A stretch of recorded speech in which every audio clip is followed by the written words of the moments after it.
I'm not going to sit here and lie. Penn State has the most favorable path in the college football playoff.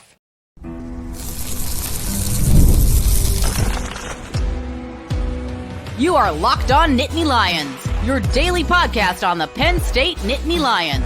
Part of the Locked On Podcast Network, your team every day. And as always, thanks so much for making Locked On Nittany Lions your first listen and watch every single day. My name is Zach Seyko. I'm your host of the show. Penn State is the number 6 seed in the college football playoff. They are set to host SMU at home Saturday, December 21st for a big noon kickoff on TNT. Go figure, right? So it is a noon kickoff for Penn State and SMU, and then with the potential to play Boise State in the semifinals. So kudos to everybody that thought that Penn State was going to be the number 6 seed, that the committee would not penalize, would not demonize Penn State for losing in the Big Ten championship game. You were spot on with that. I thought there was a possibility. I held out hope that the 6th seed would happen, and it did. But it is not an exaggeration. It is not in the slightest bit that Penn State has the easiest path by far of any team that is in the college football playoff, all 12 of them. Penn State gets SMU, which is a team from Dallas, Texas, that has to travel to central Pennsylvania at the technical beginning of the winter season. I can't say right in the heart of winter because technically not the case, but they're going to play football in the heart of December when it could be, 20 degrees, possible snow. Who knows when 2 weeks away from now. But Penn State gets a favorable matchup in the fact that they are at Beaver Stadium and SMU doesn't have an elite win themselves. Everybody wants to criticize Penn State for not having that elite win. SMU gets in with kind of a weak schedule, kind of a weak resume, but they took care of business except for the Clemson and the BYU game. Those were the only two blemishes, but it's an SMU team that the committee put in for a reason. They put them in.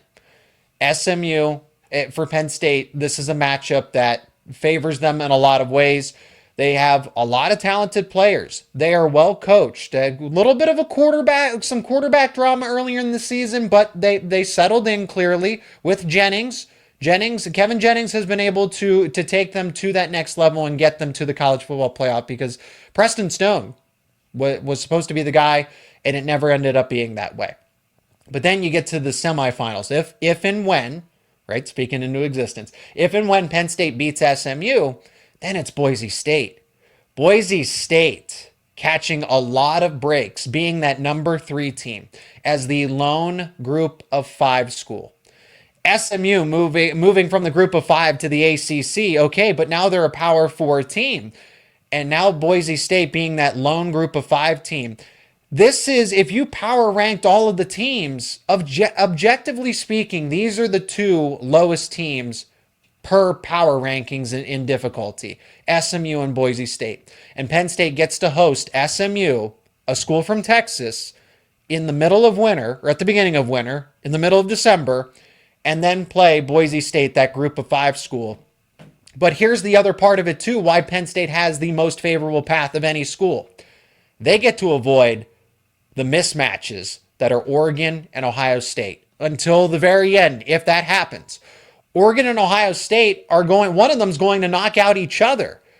But Penn State does not have to go through them. Penn State does not have to play the 2 teams that have beaten them, not convincingly. Penn State went toe-to-toe with Ohio State. Penn State went toe-to-toe with Oregon, as we have just seen. But those are the teams that did beat Penn State. And why they beat them is because they are strong in areas where Penn State is weak. We know that. Oregon having a lot of the elite wide receivers and Tez Johnson. Hey, but Penn State was able to cover Everton Stewart and Trayshawn Holden. Same thing goes with Ohio State. Penn State in the secondary, its pass defense did not have an answer for what Oregon and Ohio State did in terms of crunch time. No, Ohio State's passing attack wasn't prolific like the way it was from Oregon, but Penn State still struggled when they needed a play to be made. More often than not, it was Ohio State's wide receivers. So you avoid the teams that you are at a disadvantage against, because you look at the playoff bracket where Penn State could play any of Indiana, Notre Dame, Georgia, objectively speaking, they match up so much better with all those teams. And I'm not just talking about Georgia just because Gunnar Stockton very well may be the quarterback if Penn State gets to that semifinal and faces the Bulldogs. Same thing with Notre Dame, Indiana. These are talented teams. These are defensive-minded teams, but they are more favorable opponents for Penn State than the likes of Ohio State, Texas, and Oregon. Three of the teams that I think have the best chance of advancing all the way to the semifinals and the championship on that other side of the bracket. For those who don't know the rankings, Oregon is number 1. They're into the Rose Bowl. Number 2 seed is Georgia, where if everything goes well, they can be in the semifinals and face Penn State if everything goes well for the Nittany Lions. The number 3 seed is Boise State, as I've mentioned. Arizona is the 4 seed, winning that Big 12 conference. Big 12 conference, which is crazy to think, right? Texas is going to take on Clemson in the 5-12 matchup. Ohio State has a tough one with Tennessee, 8-9 matchup, and Notre Dame is hosting Indiana in that 7-10 matchup. We really could be talking about Penn State in the college football playoff semifinal, and then, depending on who they play and how well they play against them, Penn State could be in the championship. Really, Penn State should be one of the teams with the better odds to get into the championship, because not only Penn State has a favorable path here. It is inexcusable if they don't get to the semifinals. The expectation should be that this team gets to the semifinals. They are better than SMU. You're already seeing that with the initial spread of just under 10 points. It opened up at 7, 8 points. It's already moved to 9.5. And then there's already talk that if and when Penn State makes it to the quarterfinal against Boise State, that they would be a 2-touchdown favorite, that they would be a double-digit favorite. So there is no excuse here for it's played on the field, it's played on the grass, it's played on turf. This is not decided by what the odds makers say. I get that. That's why Alabama's not in. That's why Alabama and Ole Miss are not in. But you have to also understand that Penn State is going to be expected to win these games. They should win these games, and that true test does not happen until they face any of the likes of, and Georgia, Notre Dame, Indiana. Look, I know that Georgia has the 2 seed out of the SEC, elite defense as always, question marks around the quarterback spot. Notre Dame, ever since the Northern Illinois game, they've looked the part of a college football playoff team, but you still lost to a MAC team at home. You couldn't even score more than 14 points against Northern Illinois. That's concerning. So did the Fighting Irish fix their offensive woes or not? Can they match a Penn State offense? That is clearly not the issue. Penn State just scored 37 points against a respectable Oregon defense. Can Notre Dame keep up with that Penn State offense and limit them defensively? And then I think Penn State's better. I think Penn State's better than Indiana, but they're playing these. They play these games for a reason. So when it comes to Oregon and Ohio State, you just luck out in the fact that you avoid the 2 teams that had beaten you this season. So it is the easiest path. That's not controversial. That's not a hot take. It's an honest take. And somehow Penn State ended up lucking out in the end. Let me know in the comments which team, maybe you think it's Boise State and SMU, but any of the teams that Penn State could hypothetically play. That includes Georgia, Indiana, Notre Dame. On that side of the college football playoff bracket, which team you think poses the toughest challenge for the Nittany Lions?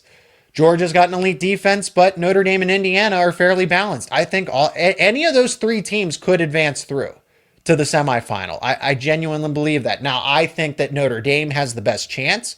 I think Penn State versus Notre Dame should be one of the most likely scenarios in the semifinals. It's not guaranteed. I'm not trying to guarantee anything, but it is one of the most likely outcomes given the way that the bracket sets up there. On the semifinals, anything could happen. Since Oregon and Ohio State are most likely going to play in the quarterfinal, no disrespect to Tennessee, I think Ohio State wins that game in Columbus. And then it's a toss-up from there. 1 point decided Oregon and Ohio State. 2.0 is going to be more of the same, where it's a coin flip. And then I fully expect Texas to be in the semifinal. So Texas, Ohio State, Oregon are going to be the most likely teams in the semifinal. I would say Penn State and Notre Dame on the other side. And then it's razor thin from there. Who knows will come out on top and meet in the national championship. But that's the way this bracket should unfold. And a lot of people are going to have similar expectations, unless you just can't. you just can't look past it and all the reservations that you have or the preconceived biases about Penn State and what they are. They lost to the number 1 and at the time the number 2 team respectively in the country. They lost to 2 top 3 teams by 1 score. That is why Penn State is the 6th seed in the college football playoff, and they beat everybody else along the way. Penn State is an 8.5 point favorite against the Mustangs of SMU. Total is set at 53.5. And here we are. The 12-team college football playoff is finally here, and the Nittany Lions go on a run. Let me know your thoughts down in the comments section. I really appreciate you checking out this episode of Locked On Nittany Lions bonus content. Thanks so much for joining me for all the conversations in the moment from the Big Ten Championship, recapping Penn State versus Oregon. And now we pivot to Penn State versus SMU. We're going to have more breakdowns, more analysis, get to know the Mustangs a lot more as it is finally here. Penn State is the number 6 seed in the college football playoff, and all of the conversations, all of the discussions will be around not only Penn State football, but wrestling, men's basketball along the way, right here on Locked On Nittany Lions.